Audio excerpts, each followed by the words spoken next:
Well, hello everybody. Welcome to HCT RAH, Real Access Hale. I'm Michael Fox, and I am here with Mr. Kacey Udy, who is showing us around the set of Disney's The Little Mermaid today, That's right. showing us some of his favorite things. First of all, kind of my most favorite thing actually I've done in a long time is the ceiling piece we use in the show. You can see it up above me.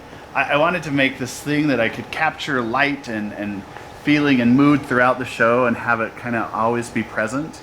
And the idea of bubbles came to mind. And so this piece is made of about 1,500 of these large glass floats. They're used to hold fishing nets. And they took me months and months to gather and collect, but we put them all together onto the circle. Our awesome lighting designer has put so many lights in it. I think we counted the other day by little ones. There's like over 550 lighting instruments in this piece. But it does all sorts of things from changing color to sparkling to turns to stars for a starry night. We also have a ton of lights in the middle of it that work through various scenes. This one piece is actually the heaviest set piece we've ever flown in our stage before. It weighs about 4,000 pounds. Whoa. Which is pretty amazing. So the strength and structure to carry all that. So that was kind of like the starting point for me. Being under the sea, I wanted the idea of bubbles and translucency, is that a word? And things coming together to make something that really is dynamic throughout the show. And Adam's done a great job bringing it to life with light. And I just love what it does to the show. It's really exciting. So that's one of my favorite pieces there. For those of you who haven't been backstage, I come with me. It's an adventure. And I have my trusty lantern. It's a little dark. So we have a few pieces. This is our bomb entrance where all of our set pieces come through. For me as a designer, it's really hard because whatever I put out on the stage has to at some point come out of this opening. And so we're very limited to the height that we can do and the width we can do and how fast things can get in and out. So they're a little tricky of how we get things on and off, and this show is full of them. This is Ariel's Grotto. I'll give you some extra lights you can see backstage. It's a really fun piece. It's a little one that comes out, and we kind of really wanted this idea of femininity. It's got these flowers and stuff that she uses throughout the show. It's a little beat up right now because it's not ready for the show yet. But you can see all these human things she's collected, from the statues of the people to all of her stuff. And our amazing properties designer, Michelle Jensen, kind of put all this together. All these little interesting things that she collects. She loves to set decorate. She loves to set decorate, and it's amazing. So this piece is kind of wedged in here, and it does some cool things through the show where all of her stuff gets destroyed by King Triton, and it's kind of an interesting, fun moment for us. It was. That was a surprise. Next to it, you can see a little bit. These are my other favorite things I've been wanting to do forever. I'm a real big fan of an event designer named Preston Bailey, and he had once done these giant peacocks out of flowers. So for the big royal ball celebration, I decided to have this big piece that comes out, and those are two floral peacocks that are created completely out of florals, and it's kind of a fun piece to add to the, you know, the overwhelmingness of the palace. Everything's a little bit in excess. This is the back side of this. You can see how it works. So even in the round on occasion, you have a backside. It's rare, but this side we do have to have a backside. So the techs live inside of here, and to make it disappear, they're pulling different levers and handles and pulleys and fog machines going off. I mean, also you can see some of the structure of how it was built with chicken wire and lots of interesting things to get that texture. Very parade float, right? It's very, every piece in the show is kind of a parade float, so we've decided. And they all are covered with enough glitter. So if you pan over there, you can see King Triton's throne and the Mer-Sister piece. These are two kind of fun pieces we use through the show. And again, wherever possible, I tried to cover everything in as much sequins and fabric and texture as we could. And really it wasn't all about just making things sparkly for me. It was about trying to capture light. I think when you think of like under the sea and under the water, it's all about reflection and how light plays off of things. And so everything, it wasn't just about putting glitter on stuff, it was about putting things on it that would reflect light back.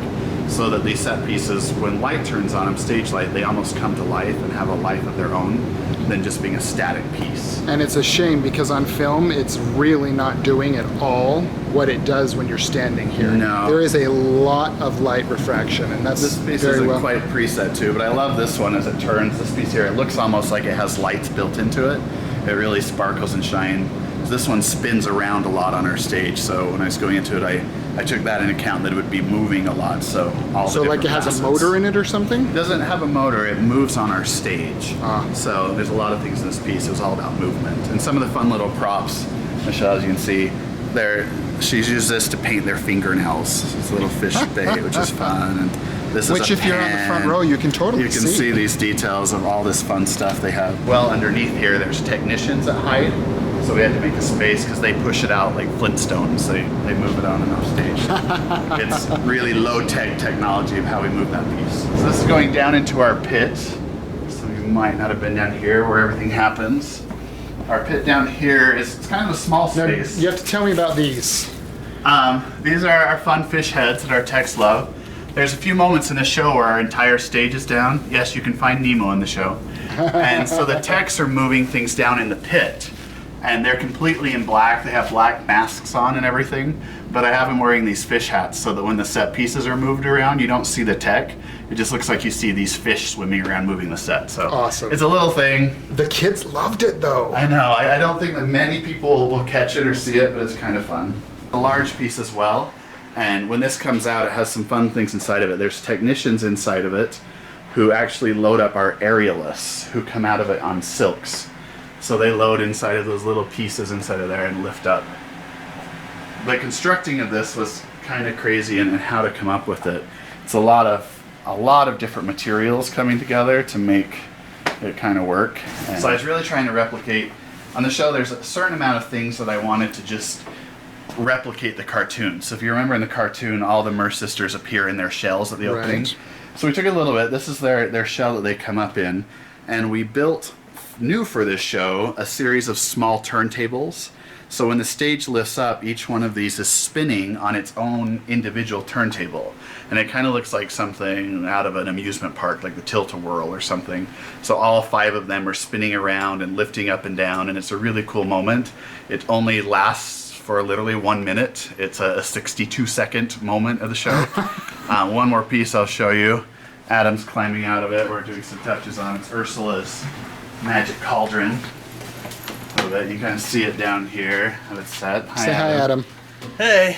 It's really kind of hard to see in this light, but this is her magic cauldron where things come out of. And, oh, that helps. And the top of it, check that off. It's really cool.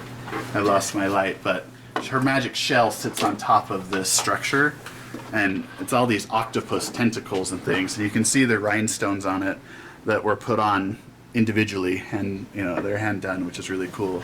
This fabric's great too. I was in LA shopping, and we got lots of these great fabrics that are full of really cool textures and sequins and sparkles, and this is one piece that I feel bad. It's so cool to see it like up close, and I think the audience still gets the perspective of it, but it's just really amazing when you can see all the details that so many people came together to make. So it's all battery operated, so there's individual LEDs inside of each of the shells that turn on and are controlled through the light board that give different effects. So the eels, when they shock and when Ursula does her magic, this really comes to life with all these lights turning on it. And again, like I said earlier, it's about light reflecting off of it and also things coming from inside of it. So I designed kind of a structure and idea that I wanted, and then I went shopping and found lots of things, and I shop a lot of it online.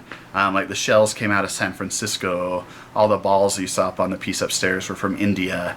We have feather pieces from Denmark, and I shop online because you can find great deals and things, but literally there's so many pieces in this show that are from throughout the world. It's kind of cool to see them all coming in.